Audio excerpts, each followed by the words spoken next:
नदीनं गाथा दिली बाबा ठीक आहे, पण गाथा बुडीली कुणी?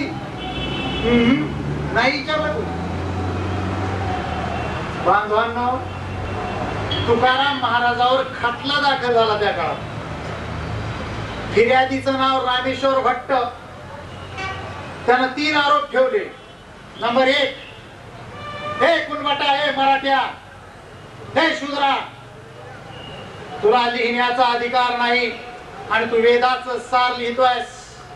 पहिला आरोप. दुसरा आरोप, हे कुणबटा, हे मराठ्या, हे शूद्रा, तुला कीर्तन सांगण्याचा अधिकार नाही, ज्ञान देण्याचा, तू कीर्तन सांगतोयस.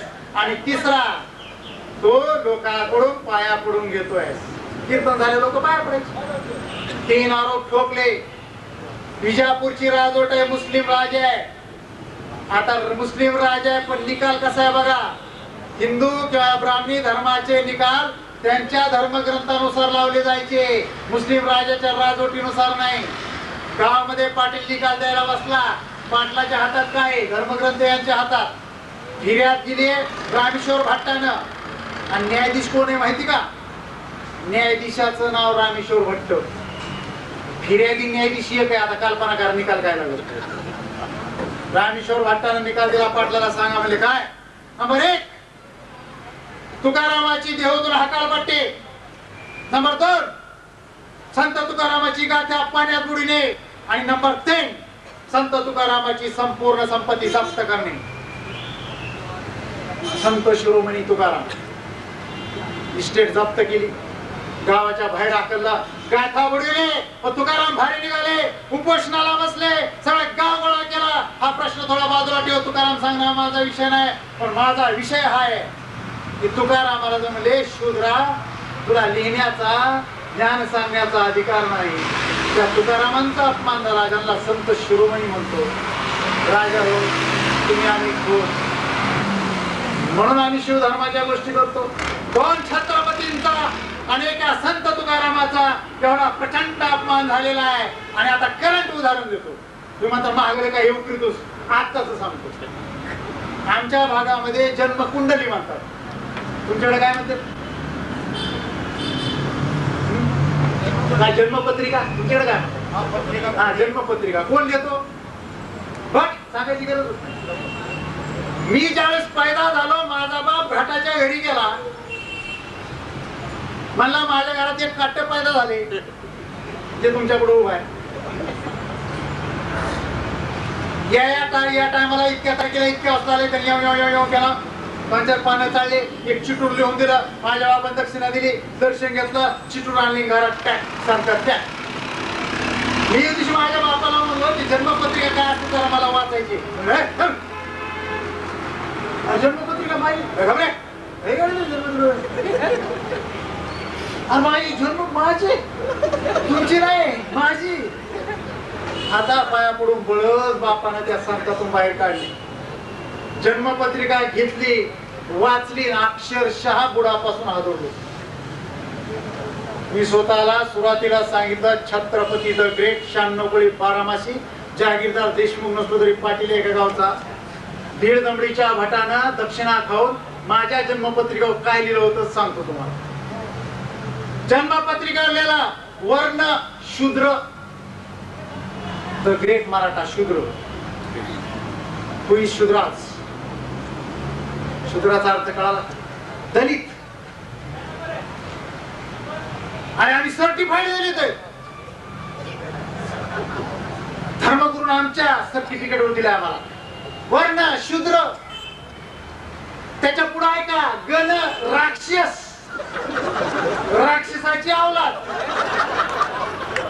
तर मला हसला, तुमचं चेक करा घरी जाऊन परत करा. योनी अंत्यज अति मागास. संभाजी ब्रिगेडचा शाखा स्पेशलिस्ट आहे. ज्या ज्या गावात जातो आग लावून सोडतो आग. संभाजी ब्रिगेडची जिथं जिथं शाखा ठोकली, दुसऱ्या दिवशी गावकऱ्यांनी जन्मपत्रिका वाचल्या, कारण वाचल्याच नव्हत्या. आणि त्यांच्या लक्षात आलं की 1.5 दमडीच्या भटानं शूद्र लिहिलाय, राक्षस लिहिलाय, योनी अंत्यज लिहिलाय. अक्षरशः जाहीर होळी करून टाकली. जाहीर होळी. जाहीर होळी. आम्ही शूद्र, तुम्ही परदेशातून आलेला अवलादी आम्हाला शूद्र करता. हे पेटतय वार, आग लागली आग. आणि माझ्या बांधवांना इथं जर कोणी असतील लय जपून तुमची जन्मकुंडली पत्रिका ठेवली असेल तर जरा बाहेर काढा, आज वाचा. आणि काय मला फोन नंबर लिहून घ्या, डिटेल पत्ता लिहून घ्या, बराबर कळवा काय. राजा हो वाचित नाहीत म्हणून तो तुमचा आमचा गोळ्या वाजला. आणि सगळ्यात कहर झालेला मुद्दा सांगतो, किती मानसिकता खराब आहे आमची. या वर्षी तारखी सहित, नावासहित, वेळेसहित डिटेल असते आमच्या जवळ. जाहीर चौकात बोलायचं म्हणजे नोट त्याला चॅलेंज नाही राजा. या वर्षी 15 मे 2003 तारीख लिहून घ्या. 15 मे 2003. गावाचं नाव पंढरपूर. स्थळ तमाम वारकऱ्यांचं, सगळ्या भारताचं श्रद्धास्थान विठ्ठल मंदिर. 15 मे 2003 ला रात्री 1:30 वाजता तमाम वारकऱ्यांचं श्रद्धास्थान असलेल्या विठ्ठल मंदिरातल्या तीर्थकुंडामध्ये गोपाळ रामकृष्ण बडवे नावाचा बडव्या रात्री 1:30 वाजता मुतला. सुरक्षा अधिकाऱ्यानं बघितलं, दुसऱ्याला दाखविलं, त्याला विचारलं असं का, ते मला नेहमी असंच करतो. न्यायालयापुढे उभा केला, फिर्याद दाखल झाली. त्या गोपाळ रामकृष्ण बडव्या 35 वर्षाचा यो हरामखोर, त्याला 15 दिवसाची न्यायालयीन कोठडी झाली. मी अख्ख्या महाराष्ट्रात सांगतो की गोपाळ रामकृष्ण बडव्या मुतला. लोक हसतात, जास्तीत जास्त म्हणतात मुताय न पाहिजे होत,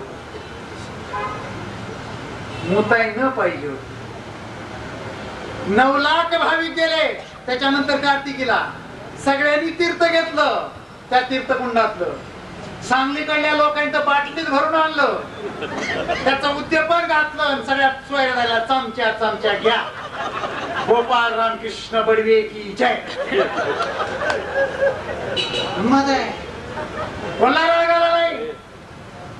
अरे मी जर संभाजी ब्रिगेडचा महाराष्ट्राचा प्रवक्ता म्हणून जर आता म्हणलो की विठ्ठल मंदिरातल्या तीर्थकुंडामध्ये आमचा एखादा मुसलमान बांधव मुतला तर अख्ख्या महाराष्ट्रात कत्ले होतील.